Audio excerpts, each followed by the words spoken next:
I like knives.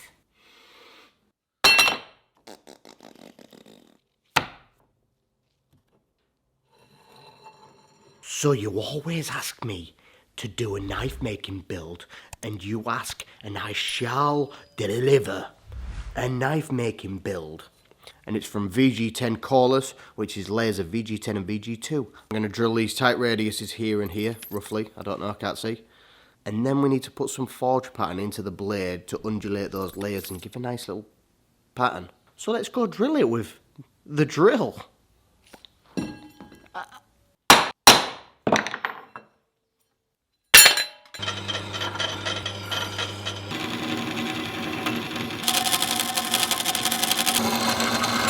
Now that the basic shape is cut out, what we need to do is profile around the edges to clean up some of these rough marks.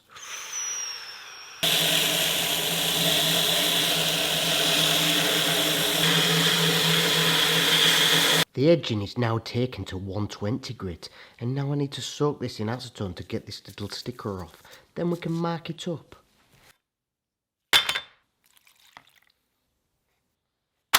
Now it's time to make the scale so I know where to drill the holes in the steel before I heat treat it, because we always want to drill holes in the steel before we heat treat it, otherwise it'll be hard to drill the holes because it'll be heat treated. So what you're going to see me do now is loads of sanding and cutting and gluing, and we know that you love some gluing montages, so there'll be one of those in there, I'm sure. Let's get started.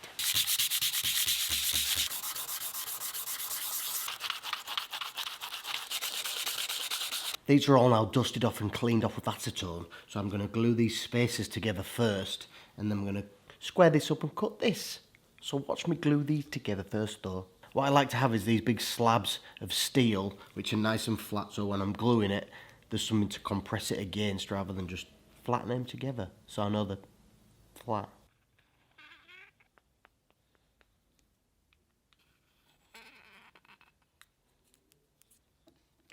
The glue has now dried, so time to sand it all flush in my echoey god voice.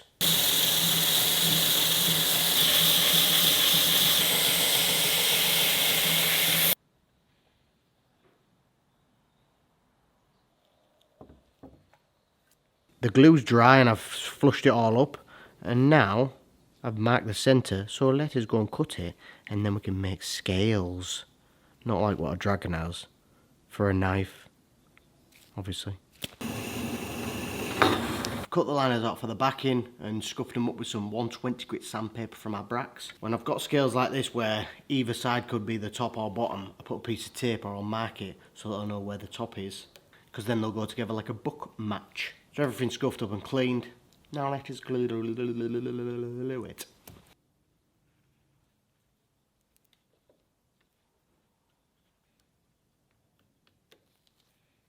I glued most of this up yesterday, which you don't know, but I know because I went home and you didn't because it was the last scene. And then now I've just glued some more liners on there. I need to leave the glue to dry. So now it's time to take off the template from the steel, and then we can cover it in a dike and mark out every bit of the holes. People always ask me about the Dicam that I use, and here's a selection of what I have, but my favourite is the Dicam pen by UK Knife Maker Supplies. Check the description if you want to buy one.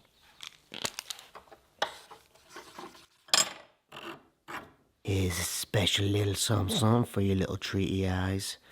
I've marked up the blade bevels, which you saw with your eyes, and then now I've marked out where the pins are going to go. So the bevel's what I've marked before heat treated so that I can hammer it, and I'll keep the hammer marks in where the bevels are. Every time I punch holes on something flat, I use one of these optical centre punches. They're definitely worth getting if you can find one nice and cheap, which I did with this one because it was second hand.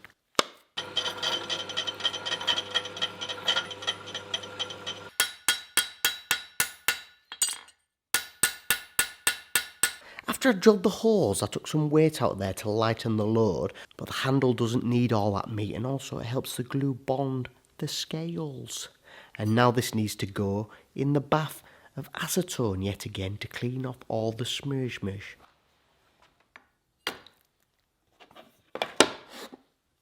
I've cleaned off all the dicum now, and now it's time to use some Conjura salt, which is an anti-scale compound and it also prevents decarb on this blade, so it's not going to be soft on the outside. So let's coat it on there. The scale compound has now dried, so I can place it in the oven for the heat treat. And I'm also going to place in there a sacrificial piece of steel, which is there to heat the oil up. Multi-purpose.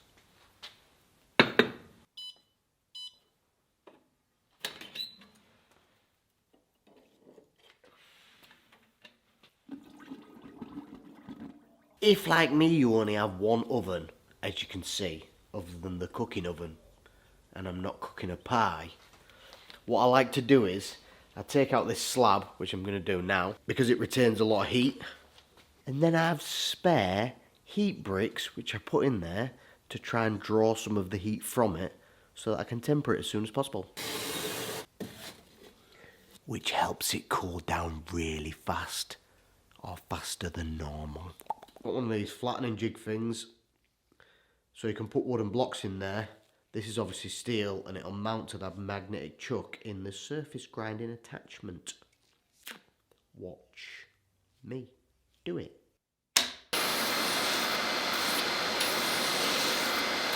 Now those are all squared off. Don't look nice and succulent, but you know what would make them look more succulent? Some grease. Splash it on me.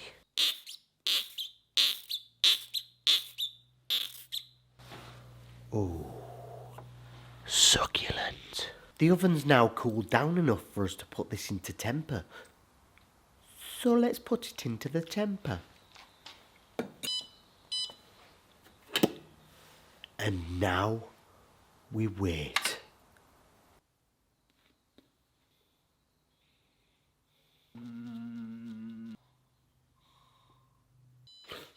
Oh.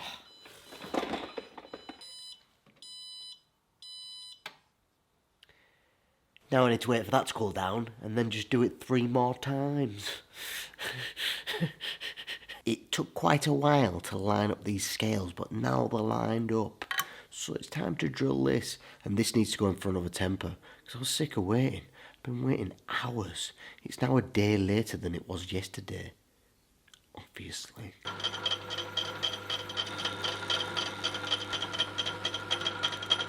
I'm now going to draw around this handle on the scales so I can cut it out while the blade goes back into temper.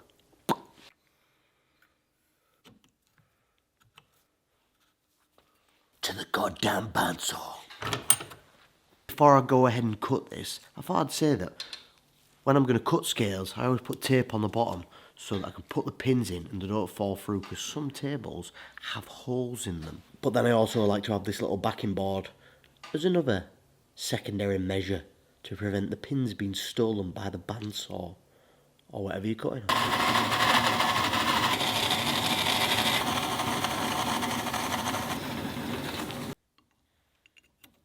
It's now time to take this guy to the router and finish up all the edges nice and tight.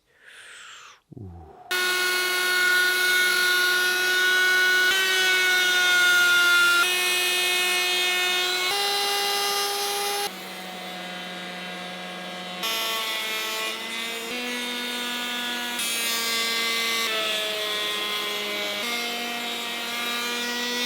All chamfered and roughly shaped up.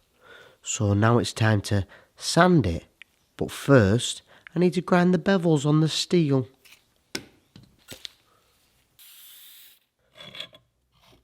Sometimes people ask me how I get my bevel angles, and I use this website, wedget.com.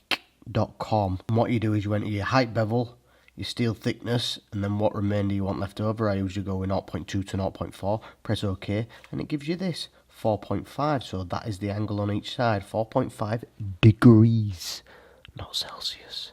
It's an angle, not a temperature. So then you get yourself one of these digital angle boxes, and then it'll tell you what angle you've got it at. Obviously 90 degrees is straight up, so then I need to add 4.5, because that's what I've got on my chart, and that's what I've got here, and that's going to be the correct angle. .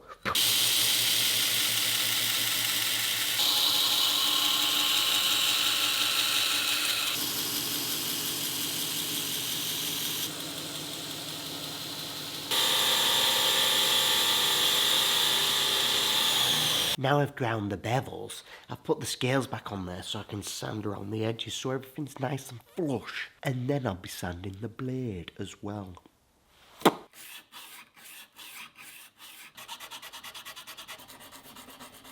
Once I've got all the edges up to 120 nice and flat, I then take the scales off and use the pad of my thumb to take everything up to 400 grit so it softens these sharp parts up, the sharp edges, these bits. That's my own personal thing. People do it differently. Don't mean they're wrong, don't mean I'm right, although I am right in my own mind, obviously.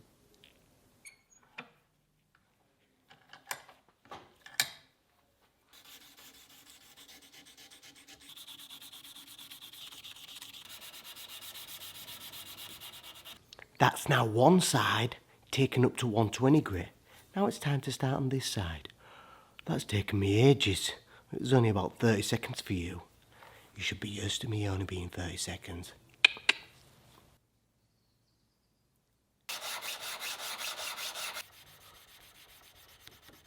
That is that now up to 400 grit and ready for the etch. I've obviously left the handle part at 120 grit on here for a nice grip when I glue it. I'm not showing my eyes because when I show my eyes, the camera focuses on my eyes and not on this. Let's etch it. Before I etch this guy, I cleaned it off with acetone so it's nice and clean, obviously. And what I'm going to etch it in is gator piss. YouTube will probably flag me for saying piss or something. And I get this from Matt Bikker, DIY Europe. If I'm in the UK or Europe, his link will be in the description, maybe, unless I forget.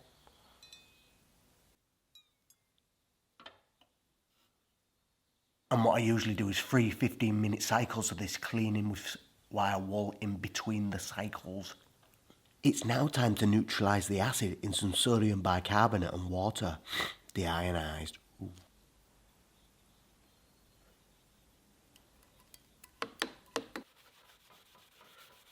And what I use is a Laserpecker LP4, and I'll tell you the settings once I've put everything on there and set it up because I can't remember them off the top of my head. So when I'm etching my carbon steels, I have it set to stainless steel, which is 100% and 20% depth, and I do 18 passes. Usually 10's enough, but I like to just add that extra on there for no reason whatsoever.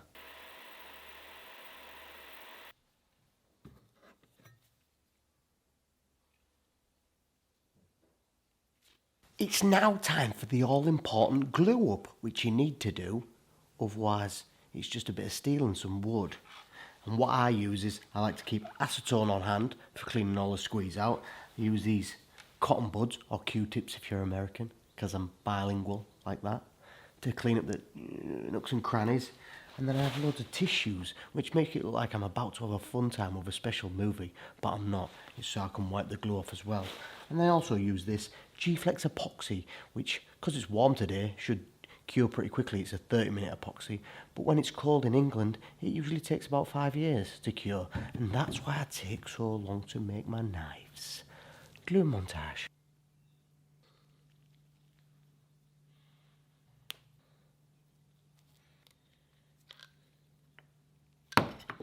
It is warmer today, but it's been over an hour and it still hasn't dried, it's not cured.